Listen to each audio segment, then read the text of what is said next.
Growing up in a family of unspoken rules, my brother Michael got to be the free spirit, while I was the one who always paid the price for his freedom. If my life had a soundtrack, it would be a broken record stuck on the phrase, "Michael didn't mean it, Elijah." In the gilded cage of our family, Michael, or Mike as everyone called him, was the canary, free to sing off key and break the bars, while I, Elijah, was the shadow, the one who paid the price for every note gone wrong. We grew up in a sprawling Victorian house in Oak Haven, a town where appearances mattered more than authenticity. My parents, Sharon and Douglas, had built a life of comfort, but the foundation was brittle, made of unspoken expectations and unspoken resentments. Mike, with his easy charm and knack for getting out of trouble, was the golden child. I, with my introverted nature and dedication to rules, was the invisible one. "Elijah, why can't you be more like your brother?" Sharon would often lament, smoothing down Mike's perpetually ruffled hair while I stood awkwardly in the corner. "Michael has such a bright future ahead of him. You should learn from him." What was there to learn? How to lie with a straight face, how to manipulate people with a smile, how to destroy things without taking responsibility. From the time we were toddlers, Mike's sense of entitlement was palpable. Everything I had was fair game for him to break, borrow, or simply claim as his own. I still remember the day I got a telescope for my 10th birthday. I was fascinated by astronomy, spending hours poring over books about constellations and planets. The telescope was my escape, a way to reach beyond the confines of our stifling home. Mike, of course, was instantly jealous. He begged to use it, promising to be careful. I hesitated, knowing his track record, but Sharon intervened. "Elijah, don't be selfish. It's just a telescope." I relented, and within an hour, I heard a crash from the backyard. I ran outside to find Mike standing over the shattered remains of my telescope, a sheepish look on his face. I tripped," he stammered. Sharon rushed out, her eyes filled with concern for Mike, not the broken telescope. "Oh, Michael, are you hurt?" she asked, examining him for scratches. "Elijah, why did you leave it where he could trip over it?" That was the pattern of my childhood. Mike's mistakes were my fault, his failures were my responsibility, and my dreams were collateral damage in his reckless pursuit of pleasure. As we grew older, Mike's behavior escalated. He started stealing money from my piggy bank, sneaking out in the middle of the night, and failing his classes. Each time, Sharon and Douglas would find a way to excuse his actions, blaming his friends, his teachers, or even me. "He's just going through a phase," Sharon would say, dismissing his delinquency as a temporary blip on the radar. "He'll grow out of it." But he didn't grow out of it. He grew into it, becoming more entitled, more reckless, and more convinced that the world owed him something. Meanwhile, I was working tirelessly to excel in school, saving every penny I earned from my after-school job at the local diner. I dreamed of going to college, of escaping Oak Haven and building a life of my own. But even my dreams were not safe from Mike's envy. One day, I came home to find my acceptance letter from Crestwood University crumpled in the trash, torn into pieces. I confronted Mike, and he simply shrugged. "You're not going anywhere," he said, his eyes filled with malice. "You're stuck here with us." That was the moment I knew I had to leave. I couldn't survive in the golden cage of my family, where my dreams were suffocated by Mike's entitlement and my parents' blind devotion. I confided in my Aunt Clara, Sharon's younger sister, who had always been an oasis of sanity in our dysfunctional family. Clara listened patiently to my woes, her eyes filled with understanding. "You need to get out, Elijah," she said firmly. "You deserve a life of your own, away from all this." Clara offered to let me stay with her in the neighboring town of Riverbend, where she ran a small bookstore. I accepted without hesitation. Leaving Oak Haven was like shedding a heavy skin. I enrolled in the local community college, got a part-time job at Clara's bookstore, and started to build a life for myself. For the first time, I felt like I was in control of my own destiny. But the echoes of my past still lingered, threatening to shatter my newfound peace. Mike would call me, begging for money or advice, and Sharon and Douglas would pressure me to reconcile with him, insisting that family is everything. I resisted, determined to protect myself from their toxicity. I knew that if I let them back into my life, I would be sucked back into the golden cage, where my dreams would be sacrificed at the altar of Mike's entitlement. Then came the truck. The Ford F-150 was more than just a vehicle. It was a symbol of my newfound independence, a hand-me-down from Aunt Clara's late husband, the Maverick as he affectionately called it. The truck was rough around the edges, with a dented bumper and faded paint, but it was reliable, sturdy, and mine. I spent hours cleaning and restoring the Maverick, learning to do basic repairs and customizing it to fit my needs. It became my lifeline, allowing me to commute to school, deliver books for Clara, and even take on small side jobs hauling furniture and landscaping supplies. Mike, of course, was envious. He couldn't stand the thought of me having something he didn't, especially something that symbolized freedom and self-reliance. He would make snide comments about the truck, calling it a rusty old clunker and questioning why I needed such a big gas-guzzling machine. I ignored him, focusing on my own goals and ignoring his attempts to undermine my progress. I knew that his envy was a reflection of his own insecurities, his inability to achieve anything on his own. One day, I came home from school to find the Maverick gone. My heart sank as I realized what had happened. Mike had stolen my truck.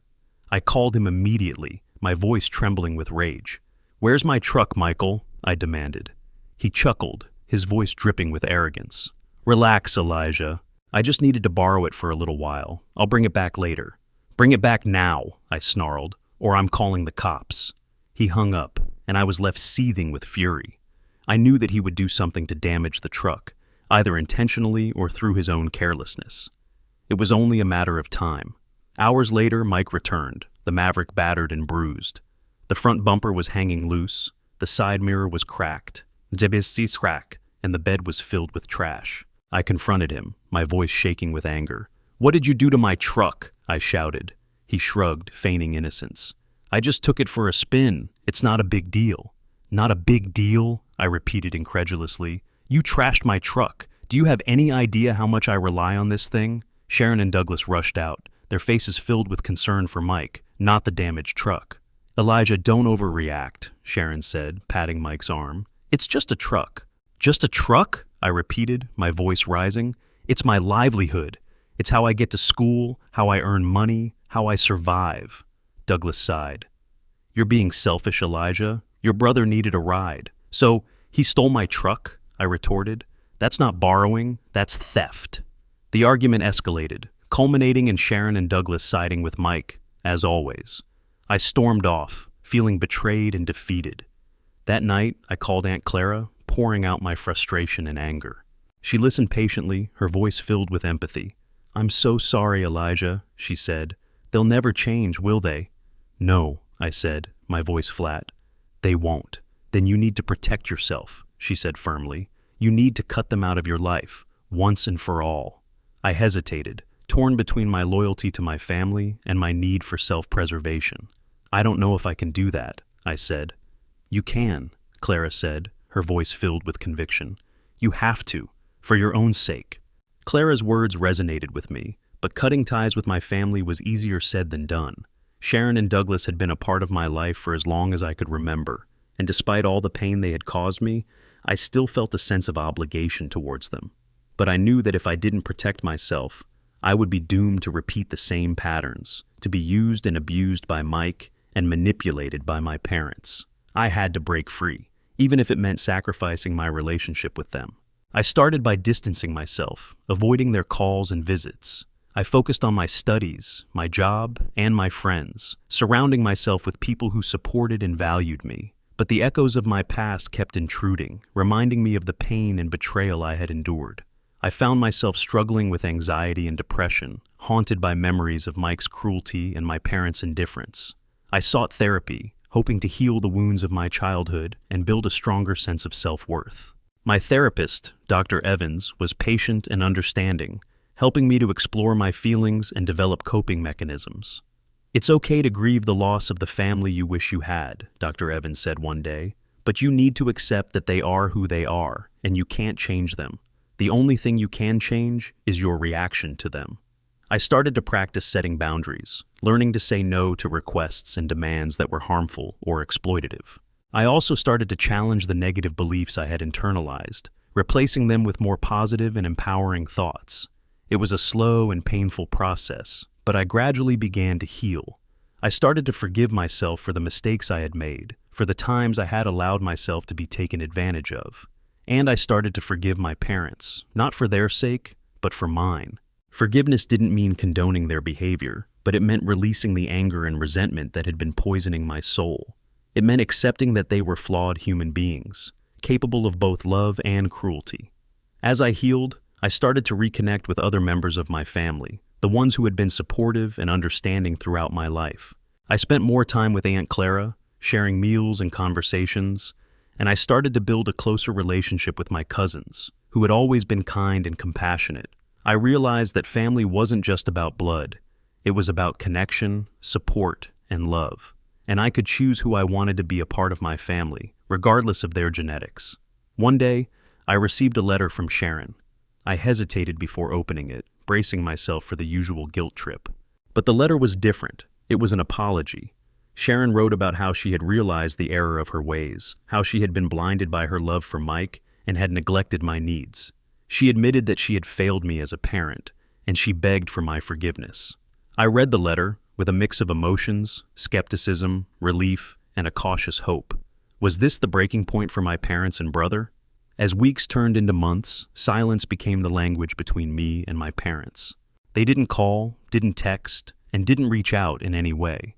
It was as if I had ceased to exist in their world, a ghost haunting the edges of their memory. This was both a relief and a source of deep-seated sadness. I focused on myself, on my healing, and on solidifying the life I was building. Then, on a cold, rainy evening, my phone rang. It was Sharon. "Elijah, please, I don't know who else to turn to," she said, her voice trembling with desperation. "It's Mike. He's gone." My heart lurched. "Gone where?" "We don't know," she sobbed. "He just disappeared. He took off without telling us, and we're so worried." Despite everything, a wave of concern washed over me. "Have you called the police?" "Yes, but they said they can't do anything until he's been missing for 48 hours, she cried. "Elijah, you always knew him. You know how his mind works. Please, can you help us find him?" I hesitated, torn between my desire to protect myself and my lingering sense of responsibility for my brother. "I don't know, Mom," I said. "I haven't seen him in months." "Please, Elijah," she begged. "I know we haven't been the best parents, but he's still your brother. He needs you." I sighed, knowing that I couldn't turn my back on her, despite everything. "Okay," I said, "I'll help." When I started by calling Mike's friends, acquaintances, and former co-workers, trying to piece together his last known movements, but no one had seen him or heard from him. I then turned to social media, scouring his accounts for any clues or hints about his whereabouts, but his profiles were dormant, untouched for months. As I dug deeper, I started to uncover a darker side of Mike that I hadn't known existed.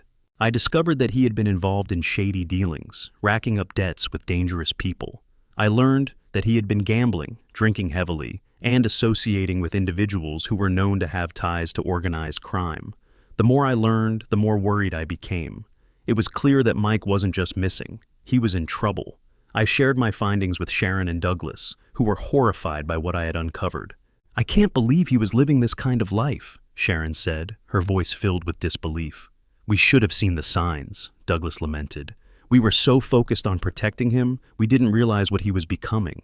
I continued my search, driven by a sense of urgency and a growing fear for my brother's safety. I reached out to Aunt Clara, seeking her advice and support. "Be careful, Elijah," she warned. "You don't know what you're getting yourself into." "I know," I said, "but I can't just stand by and do nothing." Then, I received an anonymous tip, a cryptic message that led me to a deserted warehouse on the outskirts of town. I hesitated, knowing that I could be walking into a trap, but I couldn't ignore the possibility that Mike might be there. Armed with a flashlight and a healthy dose of trepidation, I ventured into the darkness, ready to face whatever awaited me. The warehouse was cold, damp, and filled with an eerie silence that amplified every creak and groan of the aging structure. Dust motes danced in the beam of my flashlight as I moved deeper into the labyrinthine interior, my heart pounding in my chest. The air was thick with the smell of decay, a mix of mold, mildew, and something else, something acrid and unsettling that made my stomach churn. I called out Mike's name, but only silence answered. As I rounded a corner, I stumbled upon a makeshift office, a small space cluttered with papers, empty bottles, and discarded food containers. The walls were covered with photos and maps, all marked with cryptic symbols and annotations. I recognized some of the names and faces in the photos, individuals I had learned were involved in Mike's shady dealings. It was clear that this warehouse was a hub for criminal activity, a place where illicit transactions took place under the cover of darkness. Then, I saw it, a photo of Mike, his face bruised and bloodied, his eyes filled with fear. The photo was pinned to the wall with a knife, a clear message that he was in danger. I felt a surge of adrenaline, a mix of panic and determination. I had to find him before it was too late. I continued my search, moving with a newfound sense of urgency. I checked every room, every corner, every hiding place, calling out Mike's name until my voice was hoarse. Finally, I heard a faint sound, a muffled groan coming from behind a locked door. I hesitated, unsure of what awaited me on the other side, but I knew that I couldn't turn back now. I kicked the door open, revealing a small, windowless room, and there he was, Mike, bound and gagged, lying on the floor in a pool of blood. My heart stopped. I rushed to his side, frantically untying his bonds and removing the gag from his mouth. "Mike, are you okay?" I asked, my voice trembling with concern. He groaned, his eyes fluttering open. "Elijah," he whispered weakly, "what are you doing here?" "I came to rescue you," I said. "Who did this to you?" "I don't know," he mumbled. "They said I owed them money, and they were going to teach me a lesson." I helped him to sit up, examining his injuries. He had several cuts and bruises, and his face was swollen and disfigured. It was clear that he had been tortured. "We need to get you out of here," I said. "Can you walk?" He nodded weakly, and I helped him to his feet. Together we stumbled out of the room and made our way back through the warehouse, retracing my steps. But as we reached the exit, we were confronted by a group of armed men, their faces grim and menacing. "Well, well, well," their leader sneered. "Look who we have here." My heart sank. I had walked into a trap, and now both Mike and I were in grave danger. The leader of the men stepped forward, his eyes cold and calculating. "I must say, Elijah, I didn't expect to see you here.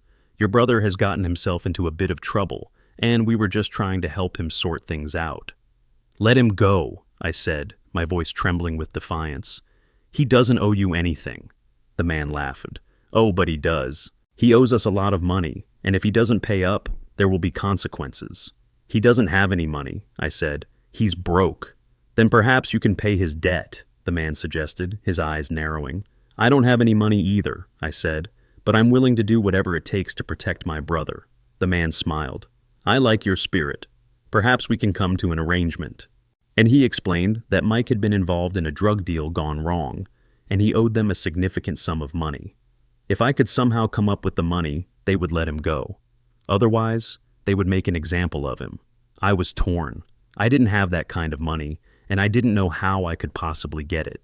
But I couldn't let Mike be tortured or killed. He didn't know I was here, and his life was already on the line because of his stupid decisions. I agreed to help, buying us some time. The men gave me 24 hours to come up with the money, warning me not to go to the police. "I will get Mike out of this mess, even if it costs me everything." I managed to sneak Mike out of the warehouse while the men were distracted. I took him to Aunt Clara's house, where she tended to his wounds and called the police. The police arrived quickly, arresting the men who had been holding Mike captive. It turned out that they were part of a larger criminal organization, and the police had been investigating them for months. Mike was taken to the hospital, where he received treatment for his injuries. He was lucky to be alive. While I was at Aunt Clara's, she had expressed her concern about my safety. "I told you to be careful, Elijah," she said. "You could have been killed." "I know," I said, "but I couldn't let Mike die." "I understand," she said, "but you need to protect yourself. You can't keep putting your life on the line for him." I knew she was right. I had to find a way to break free from the cycle of enabling and codependency that had defined my relationship with my brother. But now that Mike was safe, it would be easier to detach and hopefully start his life again. I could start my new life too.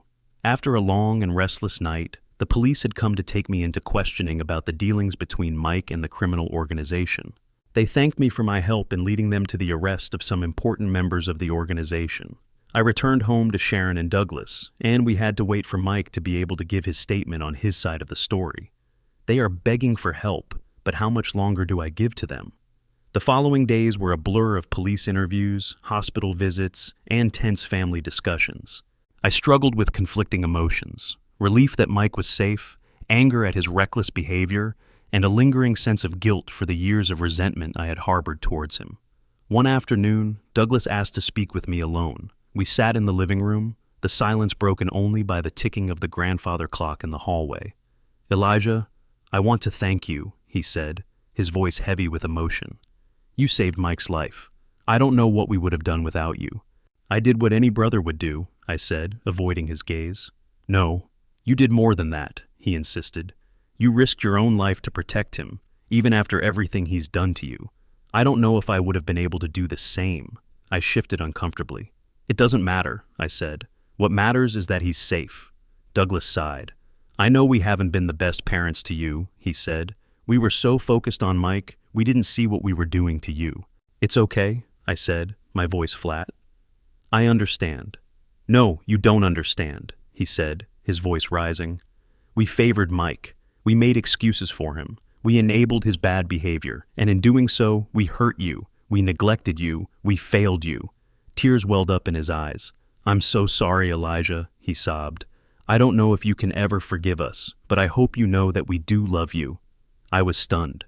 I had waited so long to hear those words, to receive that acknowledgement, but now that they were finally being spoken, they felt hollow, insufficient. "It's too late," I said, my voice barely a whisper. "It's never too late," he pleaded. "We can change. We can be better. Just give us a chance." I shook my head. "I don't know if I can," I said. "I need time." I stood up to leave, but Douglas stopped me. "There's something else I need to tell you," he said, his voice trembling. I turned back, my heart pounding in my chest. "What is it?" He took a deep breath. "Mike isn't who you think he is," he said, "and neither are we." He then revealed a long-held family secret, a truth that shattered everything I thought I knew about my brother and my parents. "Mike isn't our biological son," he confessed. "He was adopted." I stared at my father, my mind reeling from his confession. "What are you saying?" I stammered. "Mike is adopted? How is that possible? Why didn't you ever tell me?"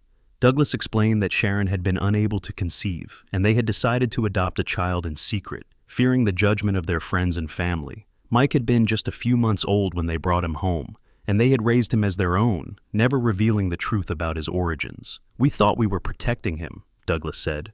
"We didn't want him to feel different or unwanted, but we were wrong. We should have told you both the truth." He went on to explain that Mike's biological parents had been involved in criminal activity, and they had given him up for adoption to protect him from their dangerous lifestyle. "We always feared that he would follow in their footsteps," Douglas said. "That's why we were so lenient with him, so quick to forgive his mistakes. We thought we could shield him from his past." "But you couldn't," I said, my voice filled with bitterness. "And in trying to protect him, you destroyed me." Douglas hung his head in shame. "I know," he said, "and I'm so sorry." The revelation of Mike's adoption changed everything. It explained his sense of entitlement, his reckless behavior, his inability to connect with others on a deep level. He was living under the shadow of a past he didn't even know he had. It also explained my parents' blind devotion to him, their desperate attempts to shield him from the consequences of his actions. They were trying to compensate for the secret they had kept, the truth they had buried for so many years. But it didn't excuse their behavior. It didn't erase the pain they had caused me. It simply added another layer of complexity to our already fractured family dynamic. I left my parents' house feeling numb and disoriented. I drove to Aunt Clara's, seeking her wisdom and guidance. I told her everything, from Mike's disappearance to Douglas's shocking confession. She listened patiently, her eyes filled with understanding. "So, the truth is out," she said when I had finished. "It's about time. What do I do now?" I asked, feeling lost and confused. "That's up to you, Elijah," she said. "You can choose to forgive them, or you can choose to walk away. The choice is yours." I thought about Mike, lying in a hospital bed, recovering from his injuries. I thought about Sharon and Douglas, racked with guilt and regret. And I thought about myself, the years of pain and resentment I had carried within me. I realized that I couldn't continue to live in the past. I had to let go of the anger, the bitterness, the desire for revenge. I had to forgive, not for their sake, but for my own. I decided to visit Mike in the hospital. I found him lying in bed, staring blankly at the ceiling. "Hey," I said softly. He turned his head, his eyes widening in surprise. "Elijah," he said weakly, "what are you doing here?" "I came to see how you're doing," I said. "I'm a mess," he said. "I screwed up everything." "It's not too late to turn things around," I said. You can start over. He shook his head. I don't know if I can, he said. I don't even know who I am anymore. I sat down beside him, taking his hand in mine. You're my brother, I said, and I'm here for you no matter what. Tears streamed down his face. Thank you, Elijah, he sobbed. I don't deserve you. Yes, you do, I said. We all do. I knew that the road ahead would be long and difficult. There would be challenges, setbacks, and moments of doubt. But I also knew that we could face them together, as a family. Not the perfect family I had always dreamed of, but a real family, flawed, imperfect, but bound by love and loyalty. In the weeks that followed, Mike began his long road to recovery. He attended therapy sessions, joined a support group, and started to confront the demons that had been plaguing him for so long. Sharon and Douglas also made an effort to change their behavior. They started to attend family therapy sessions, where they learned to communicate more effectively and to set healthy boundaries. They also apologized to me, sincerely and humbly, for the pain they had caused me over the years. I accepted their apology, knowing that they were genuinely remorseful. It wasn't easy. There were moments of tension, disagreements, and relapses into old patterns. But we persevered, driven by a shared desire to heal and to build a stronger, healthier family. Mike decided to leave Oak Haven and start a new life in a different city. He got a job, enrolled in night school, and started to build a life of his own, free from the shadows of his past. I remained in Riverbend, continuing to work at Aunt Clara's bookstore and pursuing my own dreams. I also stayed in close contact with Mike, offering him support and encouragement. Our relationship changed, evolving from one of resentment and competition to one of respect and understanding. We learned to appreciate each other for who we were, flaws and all. One day, I received a phone call from Mike. He was excited to tell me that he had met someone special, a woman who loved and accepted him for who he was. I'm finally happy, Elijah, he said. I never thought it was possible. I smiled, feeling a sense of peace and contentment. I'm happy for you, Mike, I said. You deserve it. I realized that we had both broken free from the cycle of entitlement, resentment, and betrayal that had haunted our family for so long. We had found our own paths to happiness, and we were finally at peace with ourselves and with each other. The echoes of our past still lingered, but they no longer defined us. We had learned from our mistakes, forgiven each other, and moved on. And in doing so, we had created a new soundtrack for our lives, one filled with hope, resilience, and love. The shadows have faded, but the music lingers and can be shared with the world. Years passed, and the scars of the past began to fade, replaced by new memories and experiences.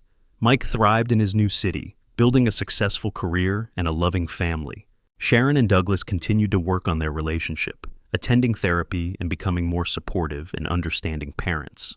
I remained in Riverbend, running Aunt Clara's bookstore after she passed away peacefully in her sleep. I had found my calling, surrounded by books and the stories they contained. Then one day, I received a letter from Mike. He wrote about his daughter, Emily, who was struggling with a serious illness. She needed a bone marrow transplant, and none of Mike's family members were a match. He asked if I would be willing to be tested, knowing that it was a long shot, but desperate to save his daughter's life. I didn't hesitate. I knew what I had to do.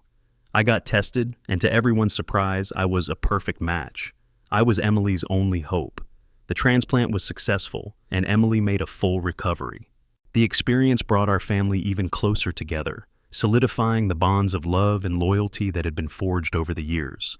As I watched Emily grow up, healthy and happy, I realized that we had truly broken the cycle. We had transformed our pain into purpose, our resentment into resilience, and our betrayal into boundless love. The echoes of the past still whispered, but they were drowned out by the music of our present, a symphony of hope, forgiveness, and family. It was a song that could be shared with the world.